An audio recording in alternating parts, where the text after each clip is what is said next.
Afternoon, কেমন আছো বলো সবাই। আজকে আমাদের দার্জিলিংয়ে চতুর্থ দিন। আজকে আমরা দার্জিলিংয়ে 3টে সাইট সিন ঘুরতে বেরিয়েছিলাম, তাকদা ফরেস্ট, তিনচুলে আর লামাহাটা। এখন লাস্ট যে সাইট সিনটা ছিল লামাহাটা থেকে ঘুরে এখন আমরা ফেরার পথ ধরেছি, যার ব্লগ আমি অলরেডি তোমাদের সাথে আমি আগেই শেয়ার করে দিয়েছি। আর এখন আমরা এই লামাহাটা থেকে বেরিয়ে এখন সোজা যাবো হচ্ছে দার্জিলিং মেলে। সেখানে একটু ঘোরাঘুরি করব, খাওয়া দাওয়া করব, আর তোমাদের সাথেও সেই ব্লগটা শেয়ারও করব। তাই এই ব্লগটা কিন্তু অবশ্যই পুরো দেখো। তো আমরা এখন যাচ্ছি এখন সোজা একেবারে দার্জিলিং মেলে। তো সেখানে ঘোরাঘুরি করে তারপরে হোটেলে আমরা ফিরবো। এখন হোটেলে আমরা ফিরবো না আর। চলো কথা বলতে দার্জিলিংয়ে চলে এসেছি। আর এই হলো সেই দার্জিলিংয়ের বিখ্যাত হিল স্টেশন, যাকে বইয়ের পাতায় আমরা পৃথিবীর সর্বোচ্চ স্টেশন বলেছি। তো সেটা আজকে চোখের সামনে করে দেখতে পাচ্ছি।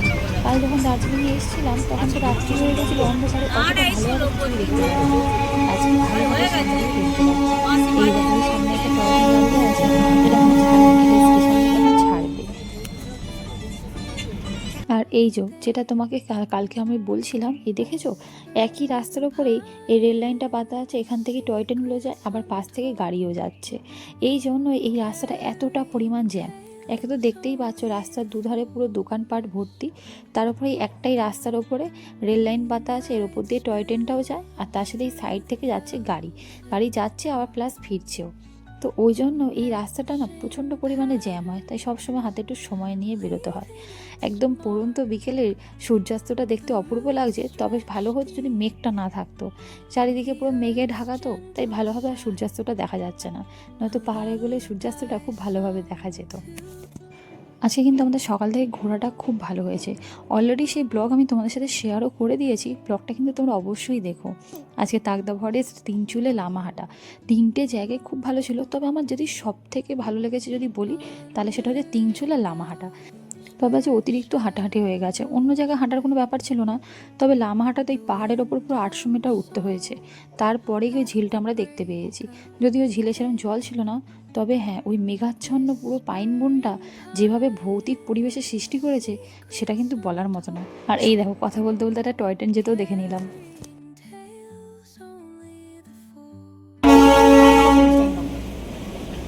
जानुपर्छ नि त्यहाँ परेर त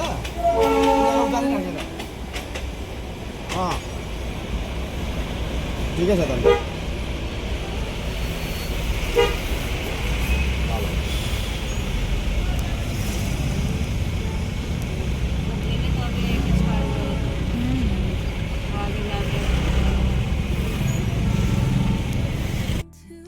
আর দূরে যে ট্রেনের বগিগুলো ওখানে দাঁড় করানো আছে দেখতে পাচ্ছ, সব এক এক করে খাটা আর ওই দেখো ওই ইঞ্জিনটা থেকে আবার ধোঁয়াও ছাড়ছে।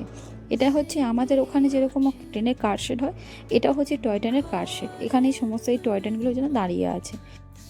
আর আমরা এখন দার্জিলিং স্টেশনের সামনে দাঁড়িয়ে আছি।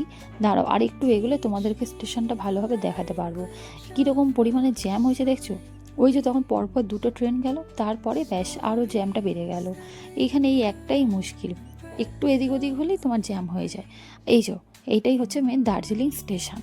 এটা হচ্ছে সামনে একটা বোর্ড দেওয়া ছিল, তো আমি তো আর চলন্ত গাড়ি সেই বোর্ডটা দেখাতে পারলাম না।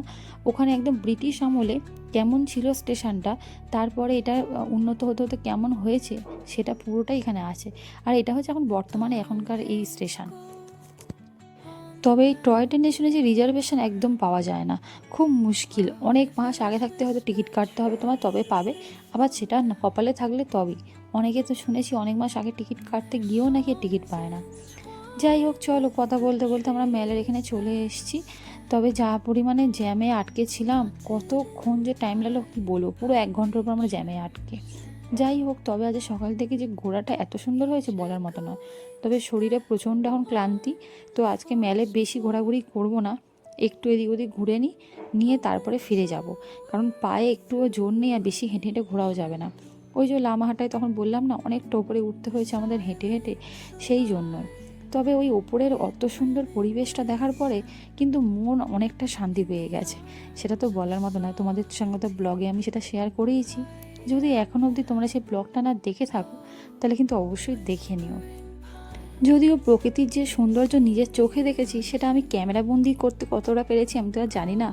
যতটা পেরেছি তোমাদের জন্য করেছি, অবশ্যই দেখে জানিও সেই ব্লগটা তোমাদের কেমন লেগেছে। তো যাই হোক চলো সামনের দিকে এগোই। তবে হ্যাঁ, ওই যে পাইন বন ওরমভাবে মেঘে ঢাকা, আর সেটা দেখার পরে না সত্যিই বলছি, ওর ওপরে না কেউ যদি একা একা যায় তাহলে বিন্দুমাত্র 1 মিনিটও দাঁড়াতে পারবে না। প্রচণ্ড ভয়ের একটা পরিবেশ, যেন মনে হবে যেন একটু গাটা ছমছম করছে। আর ওখানে তো বিকেল 4টে অবধি তো লামাহাটা খোলা থাকে। তবে সত্যি কথা এটাই, যা বুঝলাম বিকেল 4টের পরে সত্যি ওখানে না থাকাই যাবে না। ওই লামাহাটার মেঘাচ্ছন্ন পাইন বনটা সত্যিই যেন একটা অদ্ভুত ভৌতিক পরিবেশের সৃষ্টি করেছে, সেটা না নিজের চোখে না দেখলে বলার মতো নয়। তবে হ্যাঁ, ভূতের ভয় তা বলে বলছি না, আসলে জঙ্গল এরিয়া তো, পাহাড়ি এলাকার জঙ্গল মানে একটু জীবজন্তুর ভয় তো থাকতেই পারে, তাই না? ওই টুকটাক ধরো লেপার্ড ফেপার্ডের ভয় তো আছেই। সেই জন্যই মেনলি ওই 4টের পরে ওখানে আর কেউ যেতে পারে না। ওখানে 4টের পরে সবাইকেই তখন নিচে নেমে আসতে হয়। হাঁটতে হাঁটতে এখন সেই বিখ্যাত বেকারি হোপের সামনে চলে এসেছি। তবে এখানে যা ভিড় কি বলবো, প্রত্যেকেই এর সামনেটা দাঁড়িয়ে এখন ছবি তুলছে। আমি এই সাইডে দাঁড়িয়ে একটুখানি ভিডিও করলাম। আর এই দেখো নিচেই বেকারির শপটা, প্রচণ্ড ভিতরে ভিড়। একবার ইচ্ছে হচ্ছিল আজকে ভিতরে ওখানে গিয়ে খাওয়া দাওয়া করব, কিন্তু যা ভেতরে ভিড় দেখলাম, ও এখন বিল করতে গেলে অনেক সময় লেগে যাবে। সেই জন্য আমরা আর ওখানে ঢুকলাম না। আমরা বাইরে থেকে কিছু একটু খেয়ে আর হোটেলে ফিরে যাব, কারণ আজকে আর ওই ভিড়ের মধ্যে ঢুকতে একদমই কারোর ভালো লাগছে না। সেই সকালবেলা বেরিয়েছি তো, তারপরে এত ঘোরাঘুরি করা হয়েছে, এত হাঁটাহাঁটি হয়েছে, তারপর আর যেন ভালো লাগছে না। তবে আজকে তাড়াতাড়ি ফিরে আমাদের 10টা সাড়ে 10টার মধ্যে খাওয়া দাওয়া করে না শুয়ে পড়তে হবে, কারণ কালকে মাঝরাতে উঠতে হবে, রাত্রির 2:30টার সময় উঠে তারপর আমরা যাব কালকে 3:30টার সময় বেরিয়ে যাব হচ্ছে টাইগার হিল দেখতে। তোমাদের সাথেও সেই ব্লগটা শেয়ার অবশ্যই করব। আর এই যে খিদে বাছিল ভালো ভাবলাম একটুখানি মুজ খাই, কারণ এখন বেশি কিছু খাওয়া যাবে না, কারণ আজ তাড়াতাড়ি খাওয়া দাওয়া করে তো শুয়ে পড়তে হবে। তবে এখানে মেলার ওপরে না দোকানপাটে না জিনিসপত্রের দাম বড্ড বেশি।